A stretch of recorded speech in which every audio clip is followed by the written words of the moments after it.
கர்த்தருடைய பரிசுத்தமான நாம மகிமைப்படுவதாக. ஆசீர்வாதமான ஒரு காலவேளையிலையும் தேவனுடைய வார்த்தையினால் உங்களை சந்திக்க கிருபை செய்ததற்காக தேவனை துதிக்கிறேன். இந்த காலவேளையிலையும் யோவான் 14ஆம் அதிகாரம் அதனுடைய 2ஆம் வசனம் வாசிக்கிறேன்.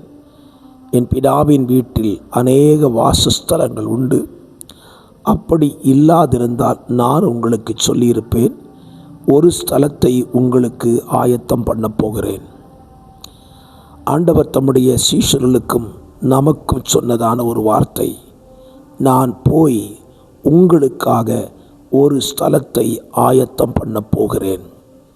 அப்படியானால் இன்றைக்கு நாம் ஆராதிக்கிற நம்முடைய தேவனுடைய பணி என்பது நமக்காக ஒரு ஸ்தலத்தை ஆயத்தம் பண்ணி கொண்டிருக்கிறார்.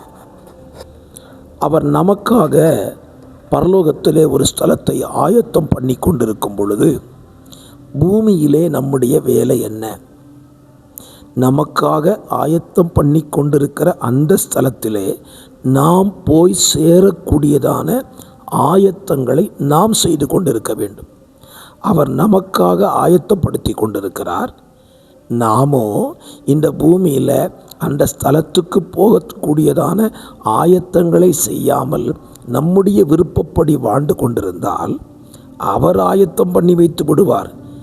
நமக்கு அந்த இடம் கிடைக்காமல் போகக்கூடிய ஆபத்து இருக்குது. ஆகவே இந்த காலவெளியிலே உங்களுக்காக அவர் ஆயத்தம் பண்ணி கொண்டிருக்கிற அந்த ஸ்தலத்துக்கு போவதற்கு நீங்கள் உங்களை ஆயத்தப்படுத்தி கொள்ளுங்கள்.